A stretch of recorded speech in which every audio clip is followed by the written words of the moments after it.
Hey everybody, Sergeant K here. Um, got my favorite Christmas candy with me.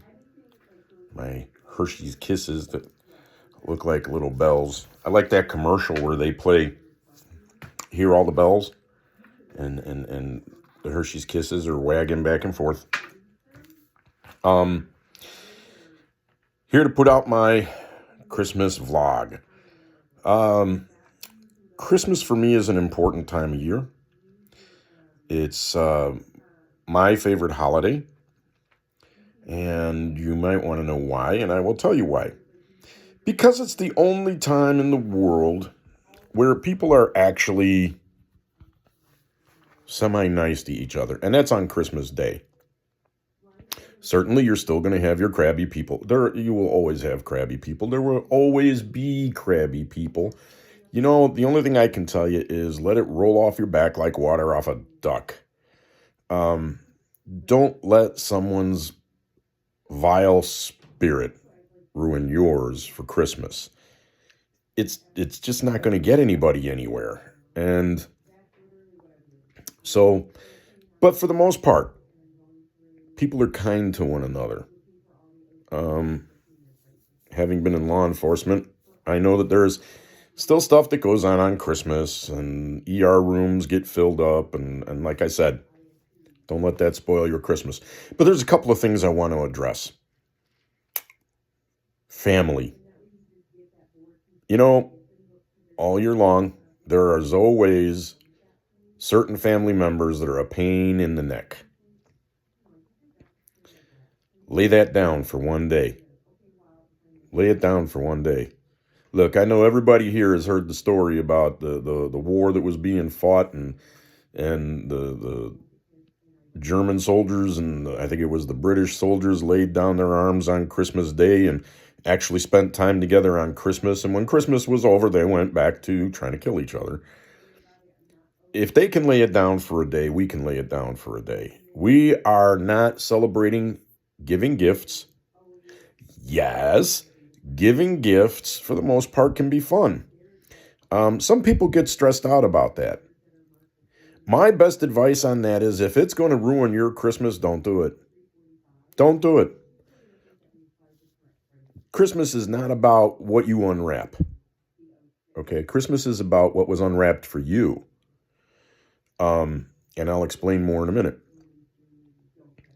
It's not about giving and receiving gifts. Is that a wonderful thing? Yes, it's a wonderful thing. Of course it is. And watching little kids go crazy and run up to the Christmas tree in the morning and seeing all of their stuff under the tree and, you know, the pieces of paper flying everywhere. And at some point, you know, you might lose a toy or an outfit under the mess. You got to clean it up and make sure that you didn't lose anything in there. That's all well and good. I love every minute of that. I love every minute of watching little kids open stuff, whether it's Christmas or birthdays or whatever, you know, because it's like the look of pure joy. Well, that look of pure joy is the kind of look that we should have on Christmas because it should be a day where we celebrate and have pure joy. Why? Because it's the birth of Christ that we celebrate. Now, I know I'm going to get some people who are going to say, but if you research it, Jesus wasn't born December 25th, blah, blah, blah, blah, blah, blah, blah. You know what? I'm not interested in that. Regardless of what day he may or may not have been born, it's the day we celebrate it. It's the day we celebrate it. And you're not going to steal my Christmas joy. You're just not going to do it. I'm just not going to let you do it. So, when it comes to that, shut up. Okay? The other thing I enjoy is I enjoy watching the original Grinch, narrated by Boris Karloff, and Merry Christmas, Charlie Brown. And my favorite part of the Grinch is when his heart grew 3 sizes that day because he realized what Christmas was. And my favorite part of Charlie Brown is when Linus walks out on the stage and says, "Lights, please." Because Charlie Brown yells out, "Is there anybody that knows the true meaning of Christmas?" And Linus says, "Sure, Charlie Brown. I can tell you the true meaning of Christmas." And he walks out into the center of the school stage and recites Luke 2. You can't get a school district to do that these days no matter what. They did when I was a kid. But nowadays you have to include things like Kwanzaa, which after researching, I finally found out what Kwanzaa means. Kwanzaa is a Swahili word, and it means to begin. To begin. It's got nothing to do with a harvest. It's got nothing to do with Christmas. It means to begin. Yeah. Somebody really screwed up with that one. This comes from my African friend, Patrick Lumumba, who is a bishop and speaks Swahili, because that's the language in Kenya. Now, getting back to it, Linus walks out onto the stage and he recites Luke 2. Luke 2. That's the reason we celebrate today. That's the reason we celebrate. So what I decided I'm going to do is I'm going to read it for you. And it came to pass, this is what Linus was reciting.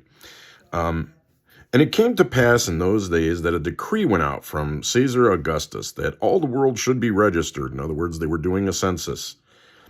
This census first took place while I can never pronounce this guy's name, Quirinius was governing Syria. If I mispronounced that, forgive me. So all went to be registered, everyone to his own city. Joseph also went up from Galilee out of the city of Nazareth to Judea, the city of David, which is called Bethlehem, because he was of the house and lineage of David, so to be registered with Mary, his betrothed wife, who was with child.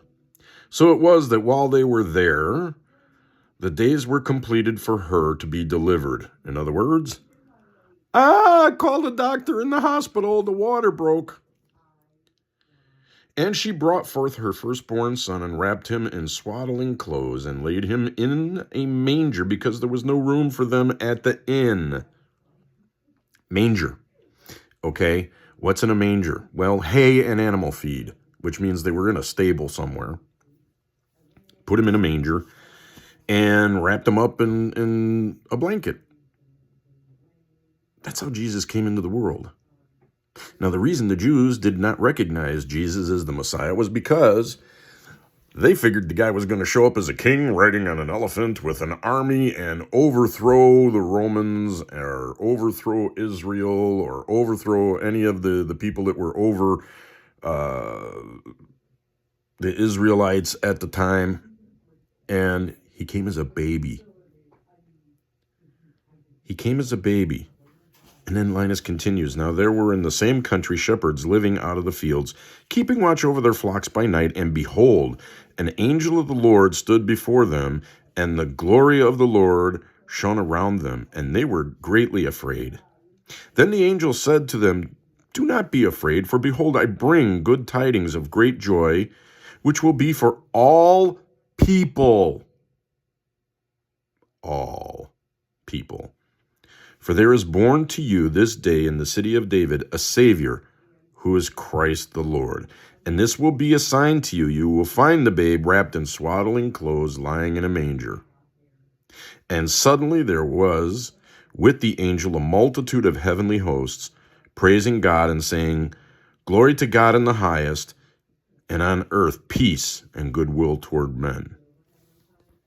Peace and goodwill toward men. You know, every year, my daughters ask me, Dad, what do you want for Christmas? What do you want for Christmas? And I'm terrible. I'm very hard to buy for because the fact of the matter is I don't want anything.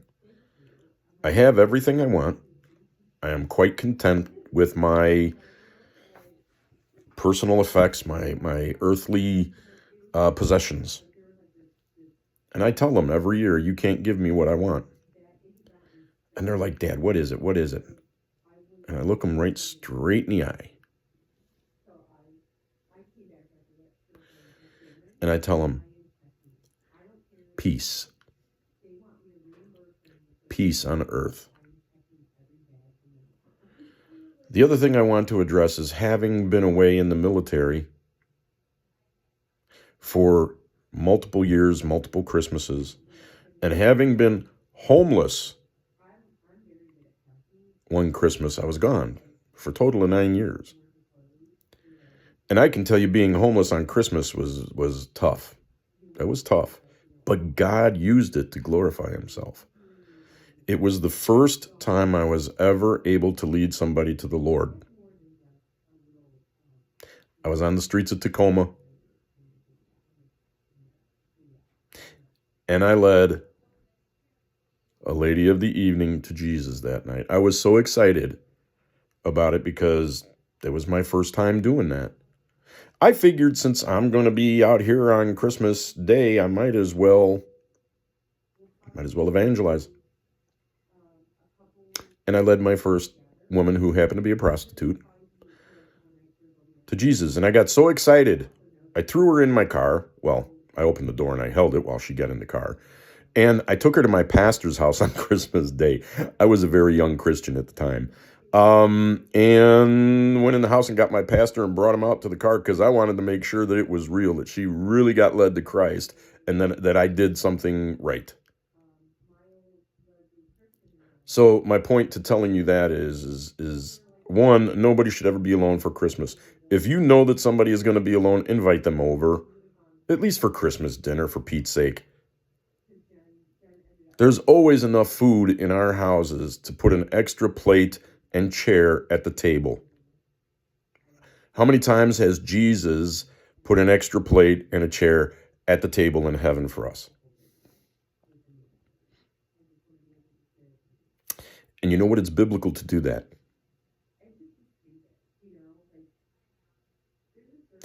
Don't let somebody be alone. Don't let somebody be alone. The other thing that Christmas is, it is the number one time of year for suicides. That should not happen. That should not happen ever. And if you're a church-going Christian, you need to be checking with people in your church to make sure that nobody is going to be alone, at least for Christmas dinner. And if they're elderly and they need to, go pick them up. The 15 minutes or the half hour that it takes you to go pick somebody up and bring them back to your home for Christmas dinner and to bless them is not going to kill you. And you know what? There will probably be plenty of people at your house that can watch the food while it's finishing cooking. Stop thinking about yourself. Because the whole time we were yet sinners, God was thinking about us. And that is why he sent Jesus. And that is what Christmas is about. The birth of Christ was the beginning of the reconciliation of man to God. That's what Christmas is about. Don't miss it. As usual, if you don't like what I had to say, I don't care. Particularly this time of year, don't care. But I will say this to you. God bless you. Merry Christmas. And eat lots of Christmas candy. And turkey or ham, or in our case, we're having leg of lamb. And just enjoy yourself and just rest and have peace. And guys, don't leave mom in the kitchen to do everything. One last thing, and then I'll get out of your face. The moms always, they're cooking, guys, set the table. They're getting everything ready. The family's going to be coming over, and then after dinner is over, it's like mom ends up cleaning everything up and washing the dishes or whatever. And then people start to leave, and it's like mom gets like 30 minutes, if she's lucky, to visit. Not in my house. Thanksgiving time, we order our food so that my wife can spend all of her time with her family. And you can do that at Christmas too. But if you haven't done it at Christmas, men, your arms will not fall off if you set the table. Your arms will not fall off if you go in there and you help mash potatoes or whatever. It's everybody's Christmas and it's everybody's day to celebrate.